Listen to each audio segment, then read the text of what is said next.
नमस्कार दोस्तों, आप सबका मेरे चैनल टूर एंड ट्रैवल्स पे हार्दिक स्वागत है। आज की इस वीडियो में हम आए हैं गांव सहोड़ा डडियाल, डिस्ट्रिक्ट होशियारपुर में, जहां पर हम आपको एक महान संत बाबा नंदलाल जी की तपोभूमि एवं समाधि के दर्शन कराएंगे और मंदिर पुजारी से महान संत बाबा नंदलाल जी के चमत्कार एवं लीलाओं के बारे में जानेंगे।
जयकारा बाबा नंदलाल महाराज जी का, बोलिए साचे दरबार की जय। ये जो समाधि स्थल है ये बाबा नंदलाल महाराज जी का है, जो कि एक बहुत ही प्रसिद्ध संत रहे हैं, महापुरुष रहे हैं और उस भगवान शंकर के ही स्वरूप को हमें मान सकते हैं।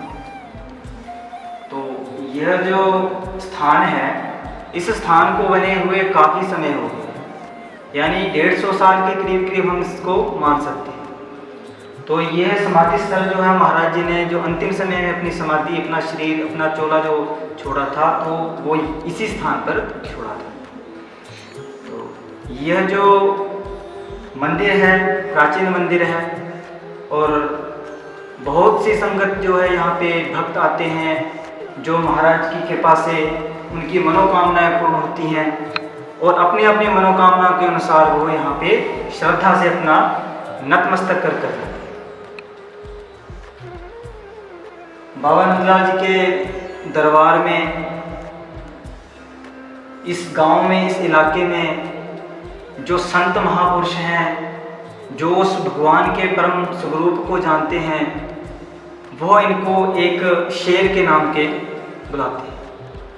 वैसे महाराज जी की कृपा से ना तो इस गांव में और ना ही इस इलाके में किसी चीज़ की कमी है।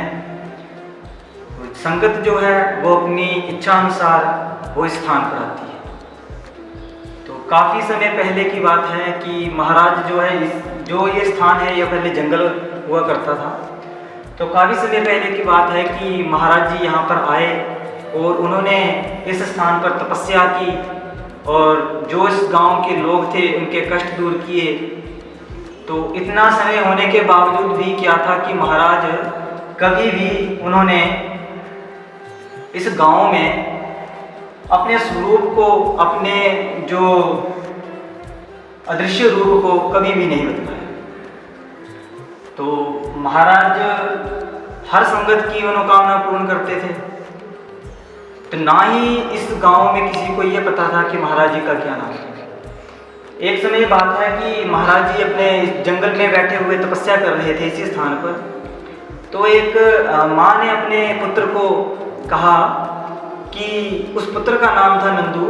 तो उन्होंने कहा कि ये नंदू आ और खाना खा ले। तो महाराज जी वहीं बैठे हुए थे। तो जब माँ अपने बेटे को बुला रही थी जोर जोर से, तब महाराज जी अपनी समाधि से उठे और थोड़ा मुस्कुराते हुए बोले कि कभी हमारी भी माता हमें इस तरह से बुलाती थी। तो उस समय जो है यहाँ पर इन जो स्थान में जो महाराज जी के भक्त हैं उनको पता लगा कि महाराज जी का नाम नंदू अर्थात नंदलाल जी। तब से महाराज जी का नाम बाबा नंदलाल जी के नाम से प्रसिद्ध है और इस स्थान को बाबा नंदलाल जी सोहरा डडियाल के नाम से जाना जाता है। ये जो समाधि स्थल है, इस समाधि स्थल में जो नींव थी वो इस तरह का जो लाल पत्थर है वो जो महाराज जी के द्वारा तराशा गया है। और यह जो पत्थर है यह आगरा से उस समय बैलों पर, जिनको हम गड्ढा कहते हैं, उनके ऊपर इनको लेके आया गया। तो एक जो यह सिल है पत्थर की, एक इस सिल का टनों में भार है। तो ये पूरी समाधि स्थल जो है इसमें इसी तरह से इतने मोटे मोटे पत्थर जो हैं लगे हुए हैं। जब महाराज जी ने समाधि ले ली थी उसके उपरांत इन पत्थरों को कहते हैं कि जब मंदिर का निर्माण कार्य शुरू किया गया तो लोगों ने, महाराज जी के भक्तों ने कहा कि ये किस तरह से होगा। तो महाराज एक संत के रूप में यहाँ पर आए और उन्होंने यहाँ पर आकर अपने भक्तों में उनको कहा कि आप इस तरह से उस स्थान पर जाएं और वहाँ पर आपको इस तरह का जो है पत्थर मिलेगा। तो वो वहाँ से तराशा गया। तो इतने भारी पत्थर को जब 3 मंजिल 2 मंजिल तक ऊपर लेके जाना था तो महाराज जी ने उसकी युक्ति उनको बताई। जब इस मंदिर का निर्माण कार्य पूर्ण हुआ तो जब उस संत की पहचान की गई, उस संत को ढूंढा गया, तो वो जो थे अदृश्य हो चुके थे। तो वो जो थे महाराज जी का स्वरूप थे, उन्होंने ही इस निर्माण कार्य को करवाया। और आज इतने समय के बाद भी यह जो स्थान है महाराज की कृपा से बहुत ही अत्यधिक दर्शनीय है और संगत आती है और इधर आके अपनी अपनी मनोकामनाओं को पूर्ण करती है। और यह महाराज जी का स्वरूप समाधि स्वरूप में शिवलिंग के रूप में हमने इसको स्थापन किया है। और ये महाराज जी का रूप है। सुबह हर समय यहाँ पर सुबह 3:30 के करीब जो है शंख ध्वनि कर दी जाती है और महाराज जी का आरती वंदन किया जाता है। शाम के समय में भी, दोनों समय प्रातः और संध्या समय में यहाँ पर आरती वंदन किया जाता है। तो इस तरह से बहुत से किस्से हैं। तो जब महाराज जी इस स्थान पर आ गए थे तो यहाँ पर किसी की भी, जैसे शनि गांव में शनि की मूर्ति, वहां पर कोई भी ताला नहीं लगाता। उसी तरह से क्या है, यहाँ पर महाराज जी के दरबार में जब महाराज जी थे तो ना तो किसी भी चीज को रखा छुपाया जाता था और ना ही किसी भी चीज को रखा जाता। तो एक समय की बात है कि दो चोर रात के समय चोरी करने के लिए आ गए। तो महाराज जी अपने शैया स्थान के ऊपर जहाँ पर वो बैठे हुए थे, सोए हुए थे, तो वहाँ पर वो सो रहे थे। तो वो दो चोर आए, तो उन्होंने यहाँ से महाराज जी के जो दक्षिणा वगैरह रखी थी, जो संगत ने जो भी प्रसाद वगैरह रखा हुआ था, चढ़ाया हुआ था, वो उन्होंने उठाया और उठाकर ले गए। और एक व्यक्ति जब उसमें से उठा तो उसने कहा कि महाराज जी, आपके दरबार से देखिए लोग कैसे, चोर कैसे चोरी करके ले जा रहे हैं। तो महाराज जी ने कहा, जैसा कि आपको पहले तो मैंने बताया नहीं कि महाराज जी जो थे वो हिंदी ही तकरीबन ज़्यादा बोलते थे। तो महाराज जी ने कहा, ना वो मेरे बाप का ना तेरे बाप का, जिसका था वो ले गया। तो इस तरह के जब महाराज जी ने शब्द कहे तो वो दो चोर पूरी रात महाराज जी का जो गेट है वहां तक जब जाते थे, जब गेट से बाहर जाते तो उनकी आंखों के आगे अंधेरा हो जाता, उनको दिखता नहीं, और जब वो वापस अंदर आते तो पहले जैसा हो जाता।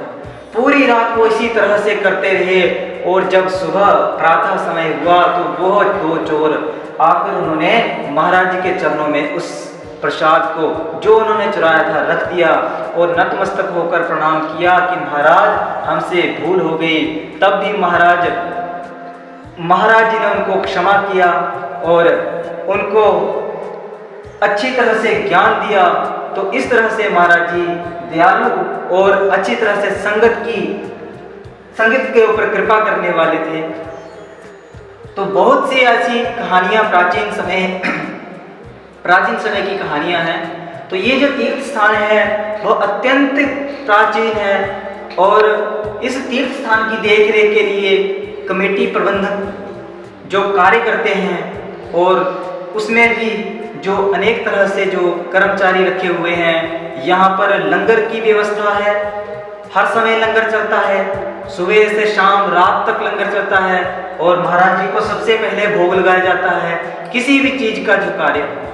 और जो हर वर्ष का जो वार्षिक उत्सव भंडारा जो है महाराज जी का 2 अप्रैल को किया जाता है, और रक्षाबंधन के उपलक्ष्य पर यहाँ पर 3 दिन मेला लगता है, और रक्षाबंधन वाले दिन यहाँ पर झंडे चढ़ाए जाते हैं। 2 दिन यहाँ पर झंडे चढ़ते हैं, और बाहर से संगत जो है कीर्तन करती है, भजन कीर्तन करती है, और अनेक तरह से यहाँ पर गायकों को बुलाया जाता है जो महाराज जी के स्वरूप के उनके गुणगान करके जाते हैं। जैसे गुरदास मान जी को बुलाया गया था, अभी पिछले साल की बात है, 2019 की बात है। तो यहाँ पर जो है लखविंदर बडाली जी को बुलाया गया था, उन्होंने महाराज जी के स्वरूप का बहुत वर्णन किया और उनके भजन कीर्तन किया। तो इस तरह से जो है यहाँ पर कार्य चलता है। 3 दिन का वो महादंगल करता है। तो यहाँ पर एक गौशाला भी है जो महाराज जी के नाम से चल रही है, और आगे भी जो कमेटी प्रबंधक हैं वो यहाँ पर कार्य कर रहे हैं, और भविष्य में जो है अनेक संस्थाएं यहाँ पर खोलने के विचार किए गए हैं, और बहुत बड़ा ही भव्य रूप में एक यहाँ पर लंगर हाल की व्यवस्था की गई है, और अनेक तरह के यहाँ पर कर्मचारी रखे हुए हैं, अपने अपने कार्य में कार्यरत हैं। उसी तरह से मैं भी यहाँ पर बाबा नंदलाल जी की कृपा से यहाँ पर मैं इनकी कृपा से पुजारी के रूप में इनका शिष्य बनकर इनके मैं चरणों में आरती बंदन करता हूँ, और इनकी ही कृपा से यहाँ पर कार्य कर रहा हूँ।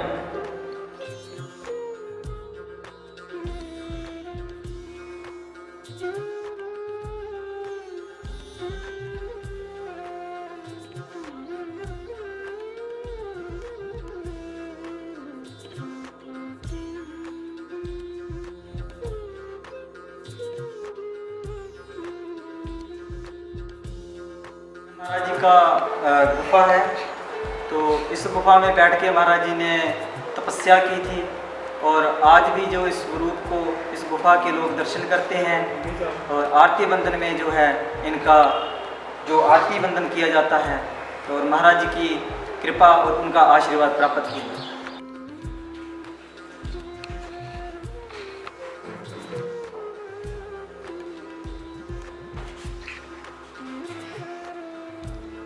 यह दृश्य बाबा नंदलाल जी की गुफा जहाँ पे उन्होंने तप किया था।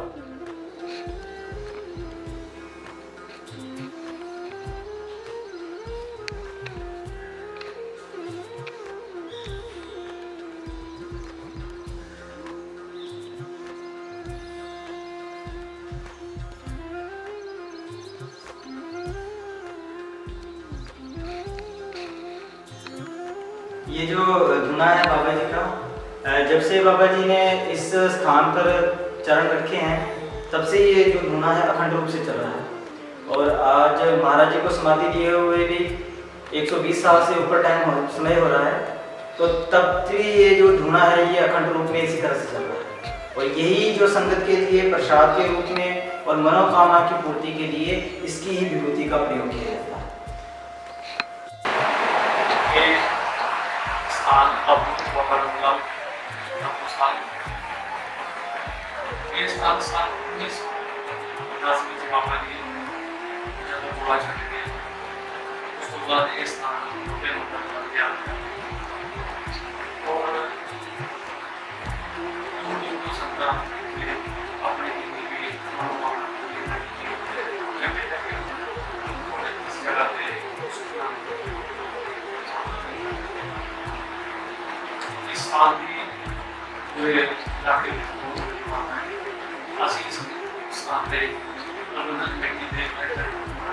ये जो समाधि स्थल है ये महंत सुदामा जी का समाधि स्थल है, जो कि इस डेरे के महंत रहे हैं। बाबा जी ने इन्होंने यहाँ पे जो सेवा की थी, तो काफ़ी समय तक वो यहाँ पे रहे, तो ये उनकी समाधि स्थल है।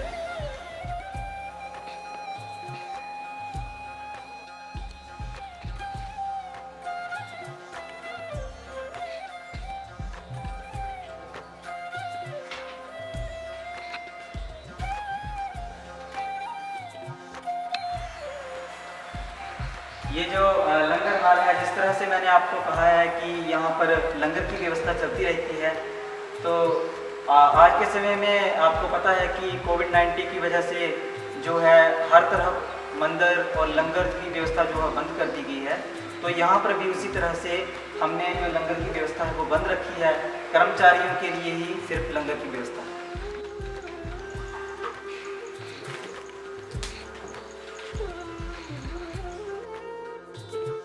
दोस्तों, यदि आपको मेरी यह वीडियो पसंद आई तो वीडियो को लाइक करें, चैनल को सब्सक्राइब करें और हाँ, वीडियो को शेयर करें।